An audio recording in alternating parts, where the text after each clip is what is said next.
Elshinta News and Talk. Pendengar, pendapatan anggota Dewan terus menjadi sorotan publik terkait dengan adanya tambahan 50 juta rupiah untuk tunjangan rumah. Total pendapatan atau take home pay anggota Dewan per bulan kini lebih dari 100 juta dengan rincian komponen gaji plus tunjangan. Sekjen DPR RI Indra Iskandar menolak jika tunjangan perumahan untuk anggota Dewan itu disebut sebagai kenaikan gaji. Menurutnya, yang terjadi adalah pemberlakuan tunjangan perumahan sebagai kompensasi atas tidak disediakannya lagi rumah jabatan anggota atau RJA DPR di Kalibata, Jakarta Selatan. Lalu, apakah kebijakan ini sudah tepat di tengah ekonomi masyarakat yang melemah dan efisiensi pemerintah? Kami akan membahasnya bersama dengan pengamat ekonomi kerakyatan yang juga sekaligus dosen Departemen Pembangunan Sosial dan Kesejahteraan Fakultas Ilmu Sosial dan Ilmu Politik FISIP UGM, Dr. Hempri Suyatna, SOS MSI. Elshinta News and Talk. Masyarakat Indonesia, Anda pun berhak untuk bisa menyampaikan bagaimana komentar Anda di 0215869000. Pak Hempri, ini masyarakat sudah hitung-hitung ya. Dari total gaji yang didapatkan oleh anggota DPR, kalau kita hitung-hitung memang gajinya sih masih di bawah 100 juta. Tapi kalau ditambah dengan tambahan 50 juta untuk tunjangan rumah, ya masih juga per bulannya mencapai 100 juta lebih. Namun hal itu ditolak lah ya, jika itu juga menjadi pendapatan dari mereka. Ini bagaimana? Agar kiranya juga bisa selaras ini apa yang kita sampaikan, Pak Hempri. Iya, nggih, maturun. Nggih, makasih Mas Ari. Jadi kalau kita lihat bahwa apapun namanya, entah itu tunjangan perumahan atau apa, yang jelas kita lihat adalah adanya kenaikan untuk take home pay anggota Dewan. Ya, tadi 100 juta lebih.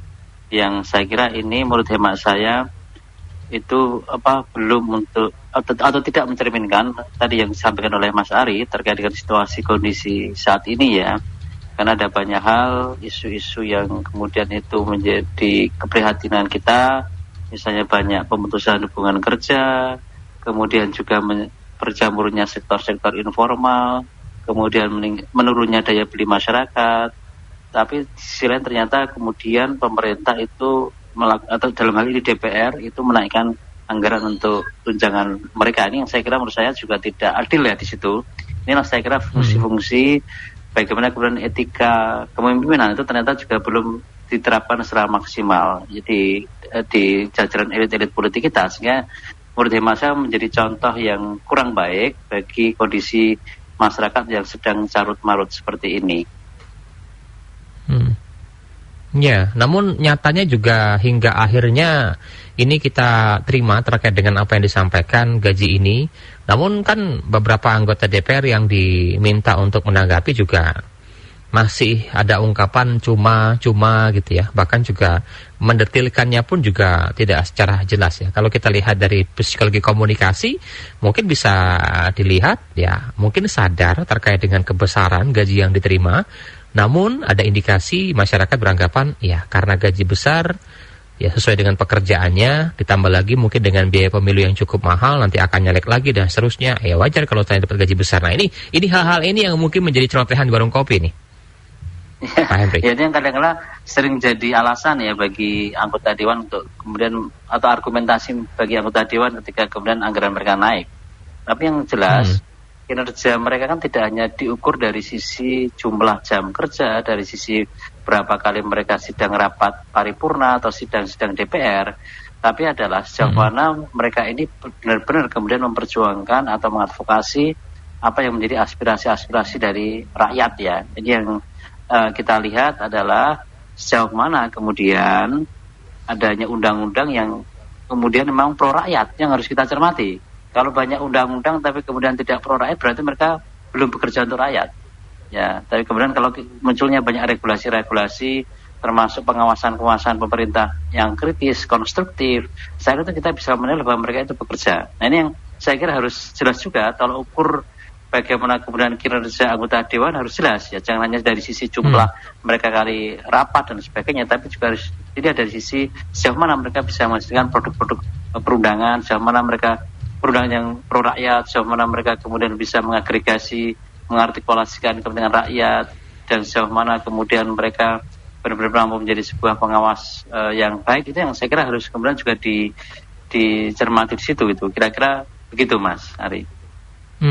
Jadi tidak masalah jika gaji naik, namun juga kinerjanya harus jelas dan terbukti gitu ya.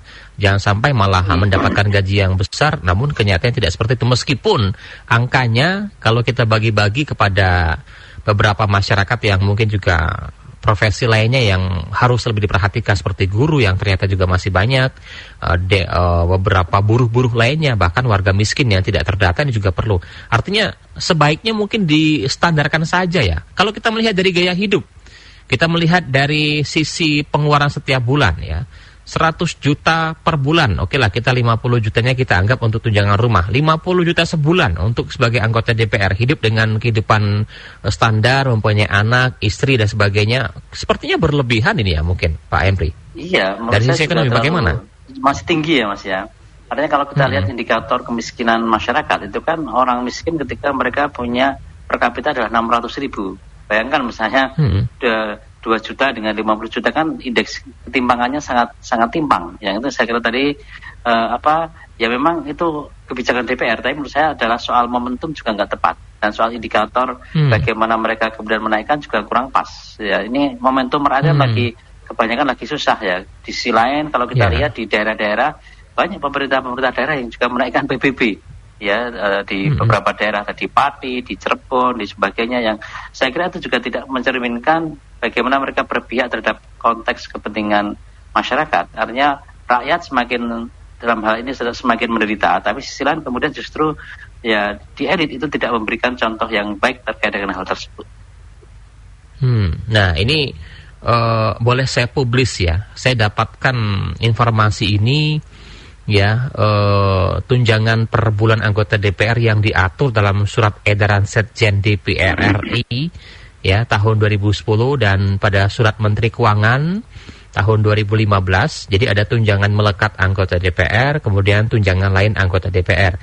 Kalau untuk tunjangan melekat anggota DPR, tunjangan istri atau suami itu 420.000, tunjangan anak 168.000, uang sidang atau paket 2 juta, tunjangan jabatan 9.700.000, tunjangan beras 30.090 rupiah per jiwa, tunjangan PPH pasal 21 2.699.832 rupiah. Kemudian tunjangan lain anggota DPR, tunjangan kehormatan 5.580.000 rupiah. Tunjangan komunikasi 15.554.000, tunjangan peningkatan fungsi pengawasan dan anggaran 3.750.000 rupiah, bantuan listrik dan telepon 7.700.000 rupiah, asisten anggota 2.250.000 rupiah.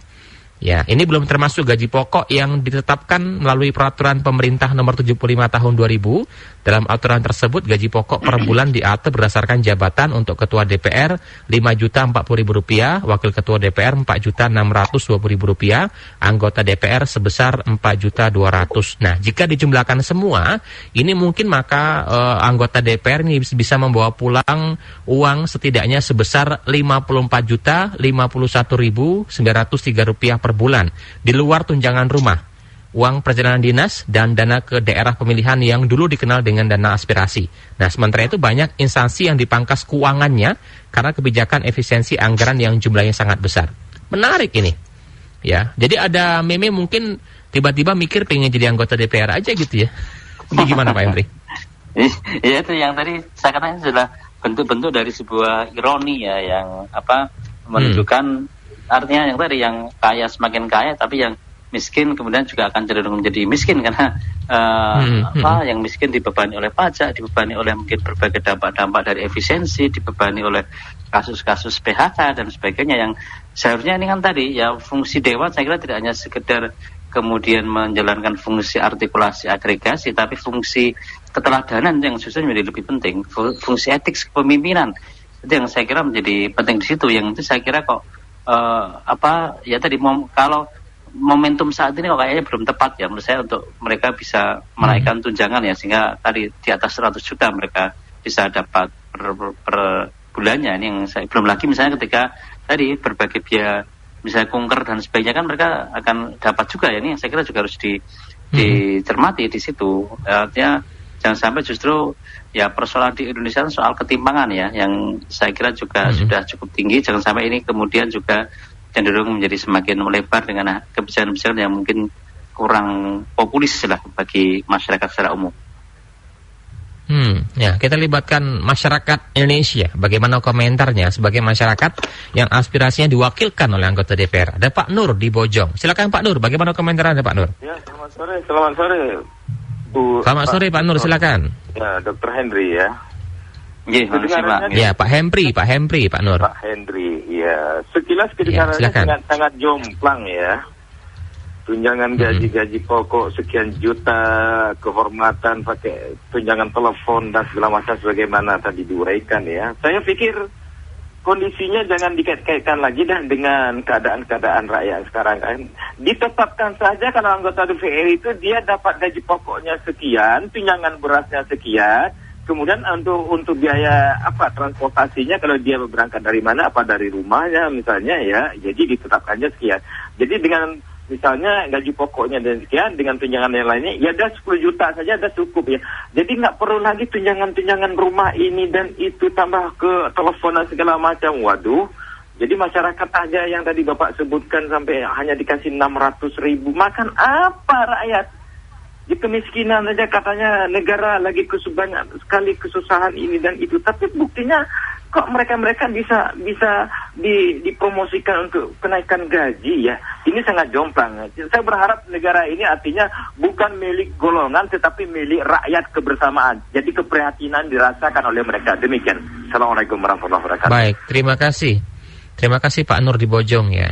Pak Hempri, ya seperti yang kita duga, masyarakat juga tentunya kecewa lah ya. Wakilnya loh ini yang harapannya juga bisa menyampaikan aspirasinya, ternyata sebagai tuannya kita masyarakat juga tidak sebanding dengan pendapatan yang diterima oleh kita. Bagaimana Pak Hempri? Ya betul, artinya harus kita kembali ke mimpi politik Indonesia. Politik kan tujuan akhirnya adalah untuk kesejahteraan.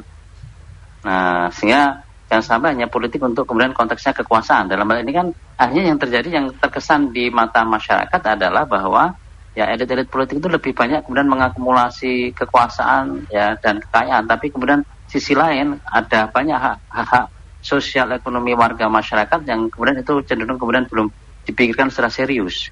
Nah, ketika kemudian mereka berpikir secara serius, ya artinya ya tadi momentum untuk naik itu jangan sekarang dulu, karena tadi banyak anggaran-anggaran kita yang justru masih butuh support dari negara, misalnya soal bantuan sosial, soal bagaimana dampak-dampak PHK dan sebagainya, yang saya kira ini justru harusnya menjadi lebih perhatian pemerintah, termasuk misalnya program MBG ya, kalau bisa misalnya dinaikkan, atau misalnya program-program populis Koperasi Merah Putih, kenapa anggaran-anggarannya tidak diperlukan untuk itu?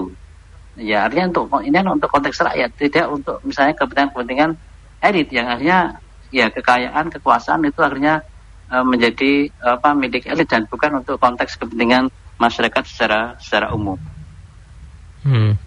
Tapi Pak Hempri, kalau kita lihat kan ini memang disampaikan tadi jangan naiknya sekarang. Tapi kalau seandainya pun kita setarakan lah ya dengan kehidupan kita di Jakarta, kan sekali lagi ini kembali kalau keterangan dari apa yang disampaikan dari beberapa anggota Dewan, gaji tersebut sudah tidak naik sekian tahun dan menyesuaikan dengan kondisi perekonomian di Jakarta dan sebagainya ya.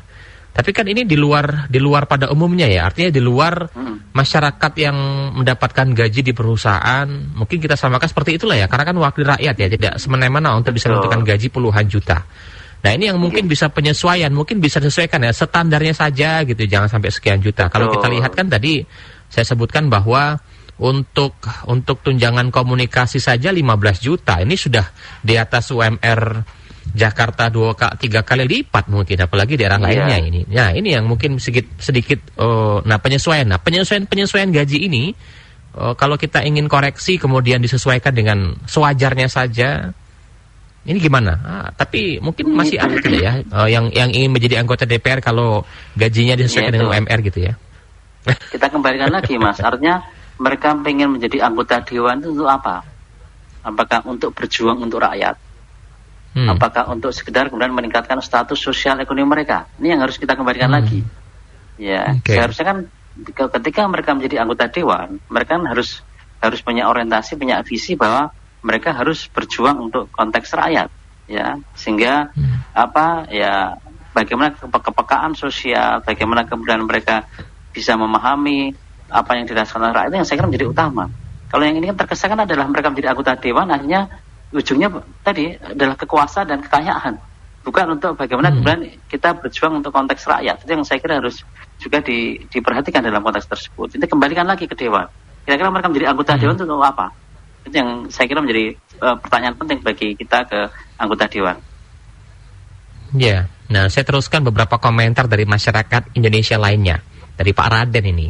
Kontrakan 50 juta sebulan, mengada-ngada. KPK harus turun tangan. Kontrakan 25 juta setahun saja sudah murah amat. Mewah, jangan bakal terus hati rakyat. 50 juta untuk kontrakan rumah, ini luar biasa. Dari Pak Anton di Bekasi. Gaji segitu bagi anggota DPR sangatlah kurang sekali. Karena dia perlu modal besar untuk bisa mendapatkan suara. Gaji dan pendapatan lain itu berjumlah cukup untuk mengembalikannya. Kalau bekerja, pastilah cari aman agar bisa disayang sama eksekutif. Kemudian Pak Silaban, sekarang masyarakat ribut dan gaduh, padahal yang salah itu adalah masyarakat itu sendiri. Kenapa memilih anggota legislatif yang tidak punya hati? Mending seperti saya tidak memilih siapapun dari mereka. Wah, jadi seperti ini ya. Kemudian Pak Supadi, rakyat lagi menjerit malah pejabat diberi gaji besar, DPR Dewan Pengkhianat Rakyat katanya. Kemudian dari Pak Ardi, siapa seru dulu milih partai pendukung yang oke, sekarang nikmatilah wahai rakyat Indonesia. Pejabat makin kaya, rakyat semakin miskin. Kemudian Pak Bintang, kok bisa ya dia jadi anggota DPR ngomongnya belepotan, nggak bisa ngitung dengan benar. 3 juta per hari mah tinggal di hotel bintang 5 bukan kos-kosan katanya. Kemudian Pak Andre, 3 juta per hari itu luar biasa loh, sementara rakyat tiap bulan ada saja berita kenaikan pajak. Lalu mendengar ada saja yang korupsi, ini bikin sakit hati rakyat, dampak buat rakyat itu yang mana katanya dampaknya. Ya, ini seluruhnya juga tentu kecewa dan merasa sakit hati dengan jumlah gaji yang besar. Tapi kalau kita tanya dengan anggota DPR, tentunya balik lagi ya, sesuai dengan tupoksi dan tanggung jawab saya sebagai wakil rakyat. Nah, ini gimana Pak Hempri? Tapi mungkin sekali lagi ya, selayaknya mungkin disetarakan saja mungkin ya dengan taraf hidup di Jakarta seperti apa standarnya. Itu mungkin itu ya. Iya, artinya jangan sampai standarnya standar tinggi ya Mas ya. Artinya paling nggak standar-standar ya sedikit di atas normal misalnya, kan nggak masalah ya. Ya, kalau ini kan standarnya terlalu tinggi. Kalau kita lihat misalnya dengan 50 juta, sehingga kemudian akumulasinya per hari bisa 2 sampai 3 juta ya. Kalau hitungannya itu kan juga cukup tinggi gitu. Itu kan sudah hotel bintang berapa itu? Hotel bintang 45 aja cuma 1 jutaan rata-rata ya. Ini kan tinggi sekali. Nah, ini yang saya kira mungkin harusnya tadi kembali ke soal bagaimana mereka punya kepekaan, punya saling memahami, bagaimana memahami penderitaan rakyat dan sebagainya, yang saya kira mungkin menjadi penting di dalam konteks hal tersebut, Mas. Baik, berikutnya dari Pak Jaka di Kota Palembang. Tunjangan rumah 50 juta 1 bulan, 3 bulan atau setahun menjabat saja bisa beli 1 komplek untuk perumahan KPR. Wah, ini luar biasa banget.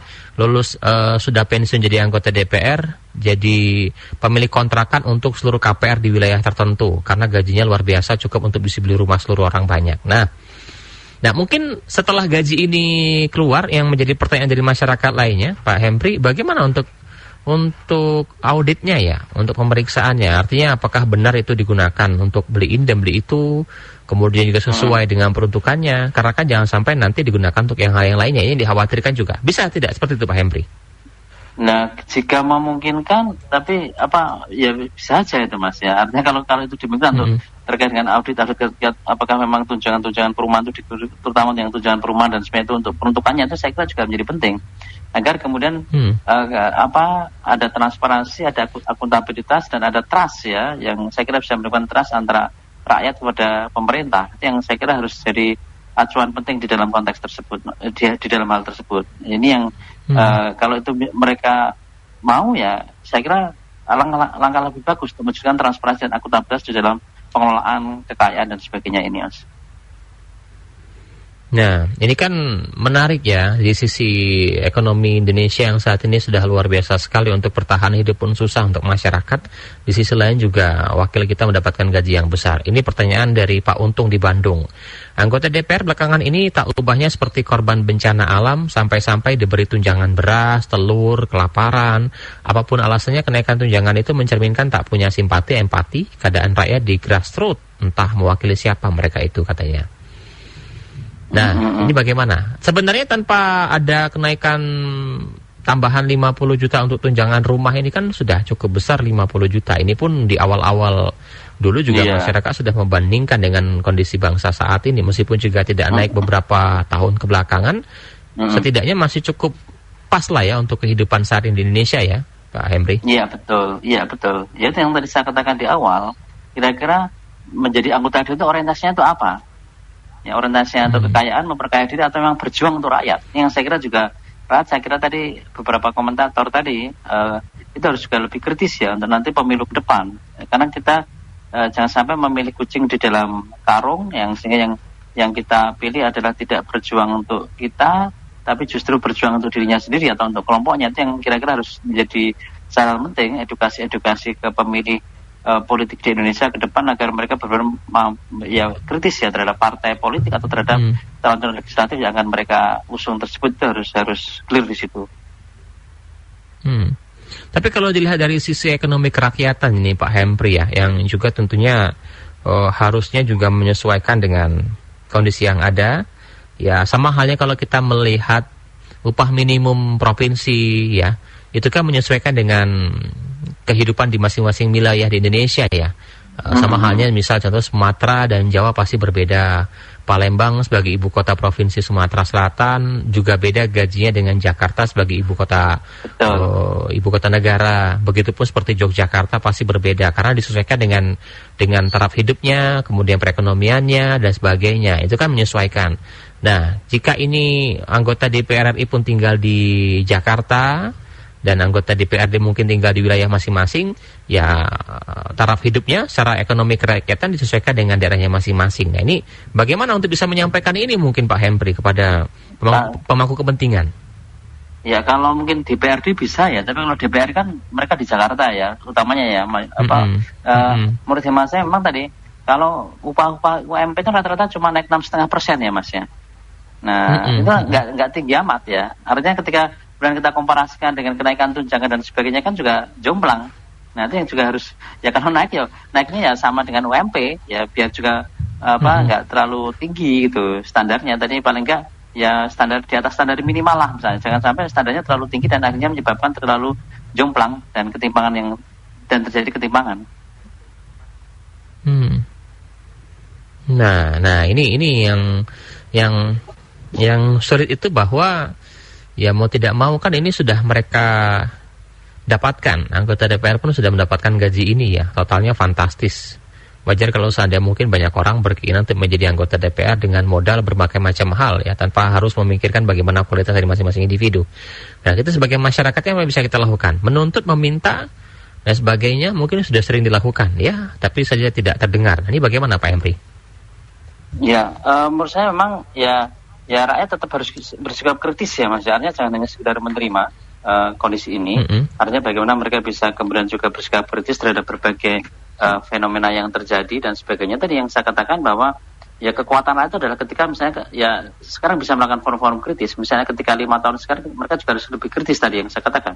Yang memilih dewan yang memang yang harus memperjuangkan bagi mereka, tidak hanya untuk yang untuk kepentingan akumulasi kekayaan bagi personal, tapi adalah untuk bagaimana itu untuk konteks masyarakat secara untuk benar-benar berjuang untuk rakyat, yang saya kira juga menjadi bagian dari sikap kekritisan rakyat untuk setiap 5 tahun sekali. Dan saya kira dalam forum-forum yang lain saya kira juga rakyat juga harus kritis, karena kekuatan utama itu adalah juga di masyarakat yang saya kira punya kekuatan civil society yang itu bisa menjadi power yang luar biasa untuk menjadi daya tekan terhadap mungkin berbagai kebijakan yang tidak menguntungkan bagi rakyat. Oke. Nah ini yang mungkin harapannya masyarakat harus tetap bersuara ya. Ini suara saya selanjutnya saya bacakan dari komentar warga dari Pak Riko. Kalau kita mau protes gaji DPR sama siapa ya? Sama halnya kalau kita kerja di perusahaan, protesnya sama HRD, atau minta slip gaji sama HRD, atau kalau mau naik gaji sesuai dengan tanggung jawabnya di perusahaan, saya sebagai apa dan bisa tanya sama HRD-nya gajinya berapa. Nah, kalau kita mau protes sama yang ngasih gaji ke legislatif itu sama siapa ya? Apa sama Menteri Keuangan juga nanyanya? Kenapa gajinya dinaikin? Ya bisa juga itu. Artinya ke pemerintah toh, itu polisinya di pemerintah.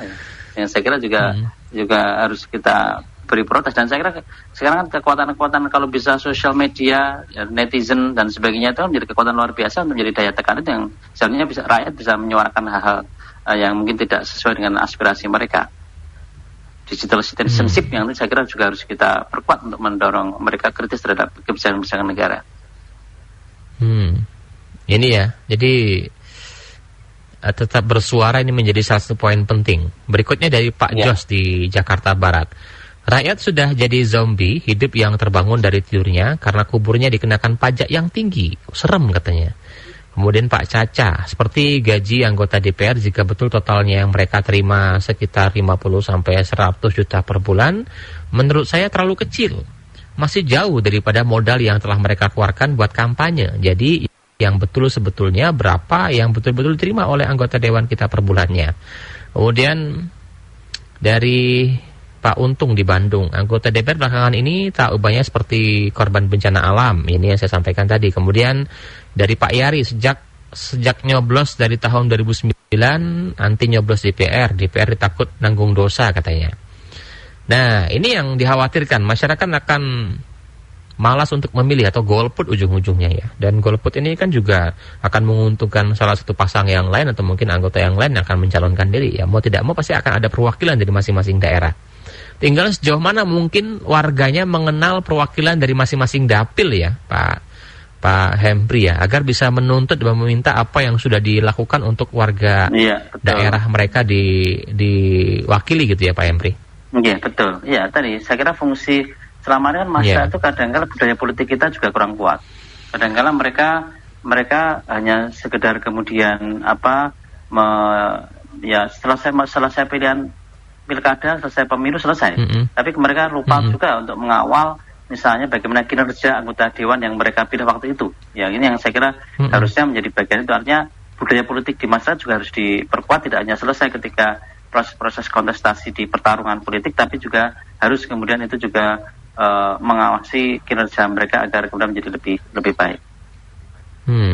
Baik, komentar terakhir sebagai penutup Pak Hempri ya. Ini semuanya saya bacakan satu persatu dan mirip-mirip ya, dengan berbeda karakter saja. Pak Budi di Jakarta, apakah yakin suara-suara kita akan didengar dengan anggota Dewan terhormat? Sedangkan yang sudah-sudah tidak ada pengaruhnya.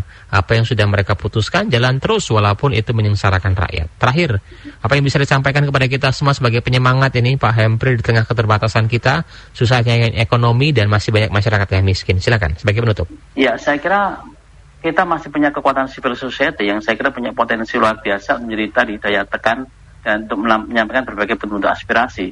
Misalnya beberapa kasus ya di daerah kemarin minggu lalu, misalnya di Pati ternyata misalnya kekuatan rakyat juga cukup kuat ya, dan akhirnya kemudian kenaikan PBB 250% maksimal itu bisa kemudian juga ditunda atau tidak jadi. Ini kan artinya bahwa rakyat masih punya kekuatan ketika kemudian rakyat solid, rakyat kompak, itu bisa menjadi kekuatan untuk menjadi daya tekan bagi pemerintah untuk menyampaikan suara-suara kritis ke pemerintah, memberikan advokasi kebijakan ke pemerintah yang saya kira itu harus didukung oleh kekuatan kesulitan masyarakat. Ya, baik. Harapan terus ada, semangat mungkin akan terus kita kobarkan agar kiranya keadilan juga bisa merata untuk seluruh masyarakat Indonesia dan kita semakin sejahtera. Itu yang menjadi harapan kita bersama. Terima kasih Pak Hempri sudah bersama El Sinta Pak ya. Salam sehat selalu Pak Hempri. Terima kasih. Baik, pendengar, pengamat ekonomi kerakyatan yang juga sekaligus dosen Departemen Pembangunan Sosial dan Kesejahteraan Fakultas Ilmu Sosial dan Ilmu Politik FISIP UGM, Dr. Hempri Suyatna, SOS MSI. Terima kasih juga bagi Anda yang sudah menyampaikan komentar dan juga pendapat Anda. Elshinta News and Talk.